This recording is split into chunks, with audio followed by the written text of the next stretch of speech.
The Apple Car is here. Well, almost. It's gonna be officially revealed in 2025, but today, we're doing the unofficial reveal. I've spent countless hours researching and investigating to give you guys the most up-to-date, best idea of what this car will look like. I'm talking wireless charging, FaceTime cameras, maybe silicone covers for your cars. Okay, probably not the last one, but we are gonna get into some of the juicier details. All right, disclaimer, usually on this show, we have like a 90% researched idea of what the car will actually end up looking like. In this case, the Apple Car is still very much in the rumor phase, so we're using a little bit of imagination. And I think that we can take these off, right? We get the picture, yes, okay. All right, so we do know that this car has been in the works since around 2014. And Apple has called this project on and off a million different times, and it still has a long way to go. Now get ready for the iCar. What's your take on the resurgence of this Apple automobile rumor? An Apple car. Apple car. Self-driving electric car. Apple car. This is really all over the wires. At the moment, hundreds of Apple employees are working around the clock on a self-driving car aimed at consumers. Apple refers to it as Project Titan for now. And if you know anything about Apple, it's that they know how to keep a secret. Even on iPhone leaks, I don't know how they do it, but nobody at Apple ever spills the beans. It's like Apple has like a little microchip that they insert into every single employee, and if any of them say anything, the microchip reacts accordingly, if you know what I mean. So far, one thing that we do know for certain is that when you buy the car, you're gonna get the car, but not the charger. Just joking. Okay, that's not true. Let's move on. Anyways, in all seriousness, the top two priorities for this car are gonna be revolutionary autonomous driving and safety. By revolutionary autonomous driving, I mean that there's gonna be nothing like this on the road, and they wanna take this so far that they don't even want to include a steering wheel inside of the car, not even pedals or anything. Again, this would likely still have an emergency steering wheel. Maybe it'll be like deployable, like the Audi Skysphere that we drove a while back. The first time I saw that, that was crazy. The Audi Skysphere basically has the steering wheel that is like hidden inside of the cabin, and at the touch of a button, the entire thing changes and goes from autonomous to a driving car. I would be 1,000,000% down with that idea. And also, this whole lack of steering wheel look would have a bunch of consequences, especially with design, because what it would end up looking like is more of an autonomous shuttle than actually a driver-focused car. So then that would completely disregard the possibility of this car being called the iDrive, because you would never drive it. It would be more of like the I sit back and relax. In fact, Apple has been looking into removing the traditional road seats that you see in all cars today, and instead making the seats face each other to create more of like a social lounge or workspace. And we all know that Apple loves workspaces. In fact, concept cars like the Mini Urbanaut that I filmed a few years ago already have this whole social lounge kind of experience going on, but what they suggested was to not even include seat belts, because in their opinion, in the future, all cars will be autonomous and they will be on like this digital online grid, so every car will be aware of the other car is, thus completely erasing the possibility of crashing because they would just stop before they ever hit each other. And that would result in having no seat belts. Now that to me sounds like something from the future. And speaking of like digital online grids and autonomous driving, Apple already has more than 60 autonomous driving cars on the road experimenting and testing.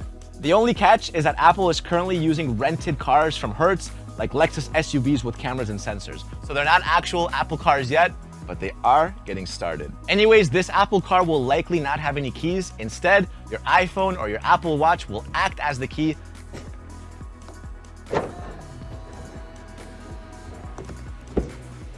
I mean, it doesn't sound like revolutionary, but it does feel pretty freaking sick. Anyways, in terms of like range, this will be a premium high-end car, like a lot of other Apple products. Obviously, it's gonna have a deep integration with Apple's iOS and will likely have updates that can further enhance the experience over time. Then, once Apple wants you to buy a new car, they're gonna deliberately slow down your car remotely to protect your aging batteries. Just kidding. Not gonna happen. I hope. Now, before we get into the actual images of the car, we need to first understand that Apple is actively looking for partners to build this car. They're not just gonna do it alone. And this information could completely change the look of the car. They've had discussions with Nissan, they've held discussions with Hyundai. Apple and Hyundai Kia are close to finalizing an agreement that would have that car built by Hyundai Kia here in North America. They've even had discussions with Porsche, with Porsche's CEO saying that they've discussed exciting common projects with Apple just a few months ago. But it's still way too early to make anything serious out of this yet. We also know that Apple has officially received its autonomous testing permit from the DMV, that's the Department of Motor Vehicles in California. So something is definitely cooking. I mean, it's happening. All right, so it's time to reveal this car. We've collected the research, we've gone through the rumors, we've sat down together collectively and speculated that this is a realistic example of what the Apple car will look like. All right, let's start off with the look. Minimalistic, futuristic, clean, classic Apple. The top of the car is gonna be this huge panoramic glass panel, which will completely illuminate the interior of the car with natural sunlight and make this thing look like a freaking spaceship. If you look a little bit further down, you'll see that the car has no door handles. In fact, it doesn't even have any seams for the doors. And that's because instead of 2 doors on each side, they're gonna have one gigantic door that'll open up like Batman style and give you access to any seat inside of the car. It's gonna be incredibly open. Over at the front, you have one huge sweeping black panel loaded with cameras and sensors to allow for fully autonomous driving. It's gonna have sleek daytime running lights surrounding this panel, and the headlights are gonna be integrated into the grille. So when they're off, you can't even see them, but when they're on, they will illuminate everything. Now, if you look over on the side, we have to acknowledge the wireless charging. Now, this is something that I do not think will necessarily happen, but it would be pretty cool. Just because wireless charging is pretty aggressive on the batteries, I'm not sure it would make sense to do it on a car. To be honest, Apple does love to like revolutionize and create crazy features. I would have to give Apple a lot of credit if they were able to make like a sustainable, functional, wireless charger on the floor. That'd be freaking sick. All right, that's enough for the front. Let's head over to the rear. So over at the rear, at the very back of the car, you'll see these sweeping taillights with small, thin turn signals. Again, minimalistic and clean. And you'd have the Apple logo integrated into the frame as a light. Instead of like a pop-out piece, it could just be engraved, lit up. BMW has already kind of teased this idea before with other concept cars to just kind of reduce waste. You'll also notice this super aerodynamic shape. I mean, you kind of saw it from the front, but this will be a very aerodynamic car, which will help its range overall. The more drag you have on an electric car, the shorter the overall range will be. All right, now it's time to go into the interior because this thing is freaking crazy. All right, take a look at this interior. So now you guys can kind of appreciate the glass panoramic roof. Look at how much natural light you would get in here. Everything is super clean, but super modern.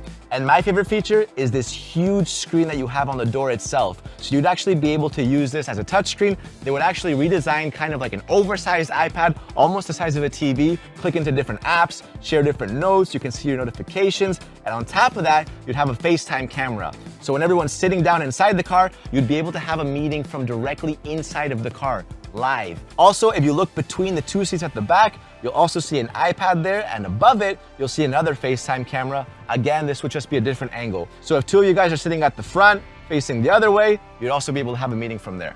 This could also serve as like a 24-hour surveillance camera. But again, this is gonna have a deeply integrated Apple iOS into the car. And if you look at the middle, you'll see that there's kind of this table that folds out. Again, that will have another kind of Apple screen, similar to an iPad, just to kind of control your climate and your infotainment. Now, if you look behind the front seats facing the other way, you'll see that there's no steering wheel at all, but we do have pedals there. The steering wheel would actually be hidden inside of that little black compartment that you see. Now, in case of an emergency, a steering wheel would pop out of there and the front seats would rotate forward, letting people actually drive this car. And to power this car, this is confirmed by the way, Apple is already creating a monocell design that will bulk up the individual battery cells and free up space inside the battery pack by removing pouches and modules that hold battery materials. This battery technology has been described as next level and similar to the first time you ever saw an iPhone. So that's the kind of hype that they're giving it. They're also looking to improve LiDAR sensors to make them much more smaller and affordable and easier to mass produce than what's available right now. So overall, Apple is making a ton of small details to make this thing completely ahead of anything else on the market when it comes out. Anyway, so that's the Apple car. Let me know what you guys think it's gonna be called. What other improvements do you want to see? What do you guys think of this design? Like the video, subscribe to the channel, and I'll see you guys next time.